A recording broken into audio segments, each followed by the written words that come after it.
Leviticus 24. The Lord spoke to Moses, saying, Command the people of Israel to bring you pure oil of beaten olives for the lamp, that a light may be kept burning regularly. Aaron shall set it up in the tent of meeting, outside the curtain of the covenant, to burn from evening to morning before the Lord regularly.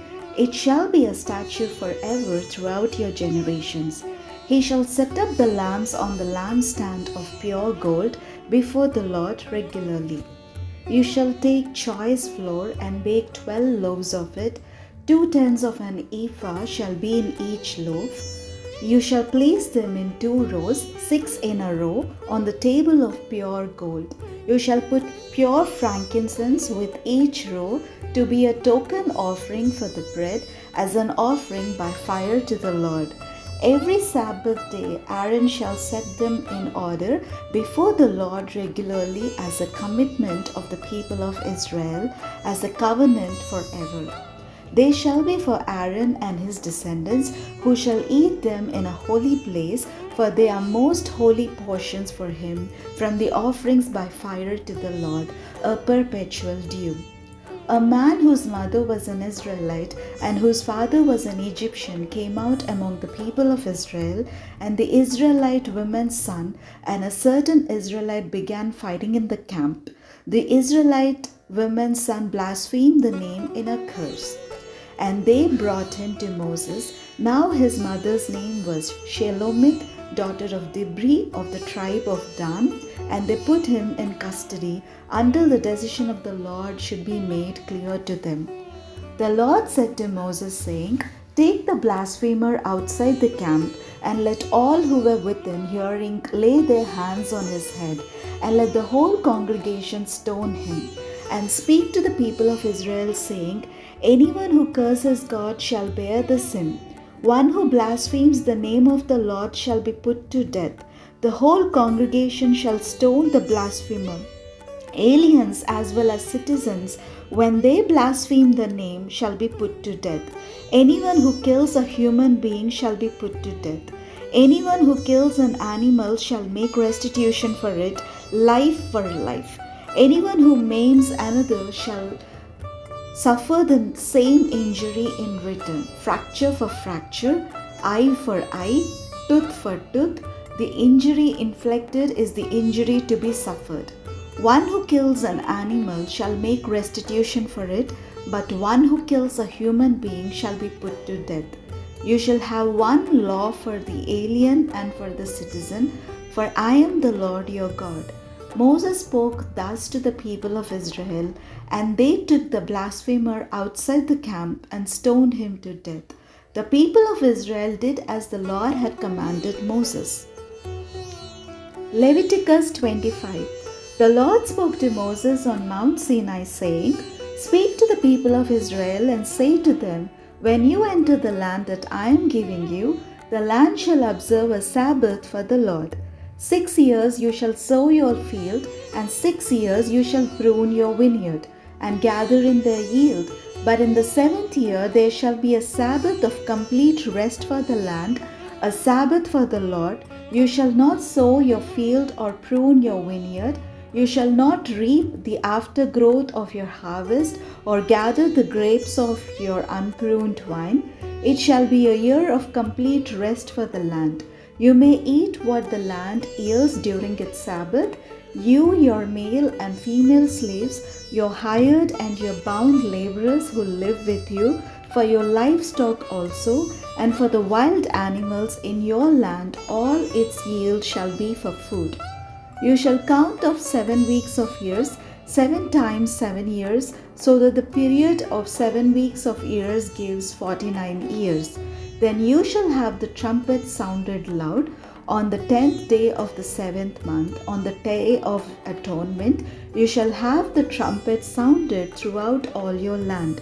And you shall hallow the 50th year, and you shall proclaim liberty throughout the land to all its inhabitants.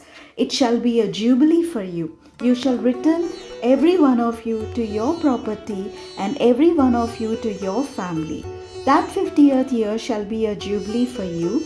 You shall not sow or reap the aftergrowth or harvest the unpruned vines, for it is a jubilee. It shall be holy to you. You shall eat only what the field itself produces. In this year of jubilee, you shall return every one of you to your property.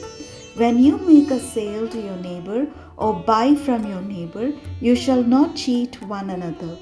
When you buy from your neighbor, you shall pay only for the number of years since the jubilee. The seller shall charge you only for the remaining crops. If the years are more, you shall increase the price, and if the years are fewer, you shall diminish the price. For it is a certain number of harvests that are being sold to you. You shall not cheat one another, but you shall fear your God, for I am the Lord your God. You shall observe my statutes and faithfully keep my ordinances, so that you may live on the land securely. The land will yield its fruit, and you will eat your fill and live on it securely. Should you ask, what shall we eat in the 7th year? If we may not sow or gather in our crop, I will order my blessing for you in the 6th year, so that it will yield a crop for 3 years. When you sow in the 8th year, you will be eating from the old crop until the 9th year. When its produce comes in, you shall eat the old.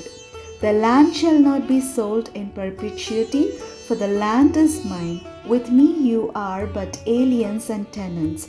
Throughout the land that you hold, you shall provide for the redemption of the land. If any one of your kin falls into difficulty and sells a piece of property, then the next of kin shall come and redeem what the relative has sold. If the person has no one to redeem it, but then prospers and finds sufficient means to do so, the year since its sale shall be computed, and the difference shall be refunded to the person to whom it was sold, and the property shall be returned. But if there is not sufficient means to recover it, what was sold shall remain with the purchaser until the year of Jubilee. In the Jubilee it shall be released, and the property shall be returned. If anyone sells a dwelling house in a walled city, it may be redeemed until a year has elapsed since its sale. The right of redemption shall be 1 year.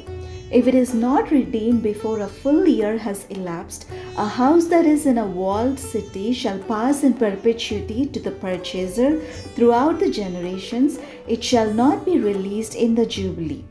But houses in villages that have no walls around them shall be classed as an open country. They may be redeemed, and they shall be released in the Jubilee. As for the cities of the Levites shall forever have the right of redemption of the houses in the cities belonging to them. Such property as may be redeemed from the Levites, houses sold in a city belonging to them shall be released in the Jubilee, because the houses in the cities of the Levites are their possession among the people of Israel. But the open land around their cities may not be sold, for that is their possession for all time.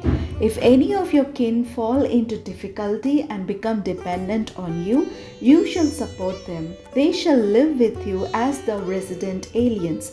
Do not take interest in advance or otherwise make a profit from them, but fear your God. Let them live with you. You shall not lend them your money at interest taken in advance, or provide them food at a profit. I am the Lord your God, who brought you out of the land of Egypt to give you the land of Canaan to be your God. If any who are dependent on you become so impoverished that they sell themselves to you, you shall not make them serve as slaves. They shall remain with you as hired or bound laborers. They shall serve with you until the year of the Jubilee. Then they and their children with them shall be free from your authority. They shall go back to their own family and return to their ancestral property. For they are my servants, whom I brought out of the land of Egypt. They shall not be sold as slaves are sold. You shall not rule over them with harshness, but shall fear your God. As for the male and female slaves whom you may have, it is from the nations around you that you may acquire male and female slaves. You may also acquire them from among the aliens residing with you and from their families that are with you, who have been born in your land, and they may be your property. You may keep them as a possession for your children after you, for them to inherit as property. These you may treat as slaves, but as for you, your fellow Israelites, no one shall rule over the other with harshness. If resident aliens among you prosper, and if any of your kin fall into difficulty with one of them, and sell themselves to an alien or to a branch of the alien's family, after they have sold themselves, they shall have the right of redemption. One of their brothers may redeem them, or their uncle or their uncle's son may redeem them, or anyone of their family who is of their own flesh may redeem them, or if they prosper, they may redeem themselves. They shall compute with the purchaser the total from the year when they sold themselves to the alien until the Jubilee year. The price of the sale shall be applied to the number of years. The time they were with the owner shall be rated as the time of a hired laborer. If many years remain, they shall pay for the redemption in proportion to the purchase price. And if few years remain until the Jubilee year, they shall compute thus. According to the years involved, they shall make payment for their redemption. As a laborer hired by the year, they shall be under the alien's authority, who shall not, however, rule with harshness over them in your sight. And if they have not been redeemed in any of these ways, they and their children with them shall go free in the Jubilee year. For to me the people of Israel are servants. They are my servants whom I brought out from the land of Egypt. I am the Lord your God.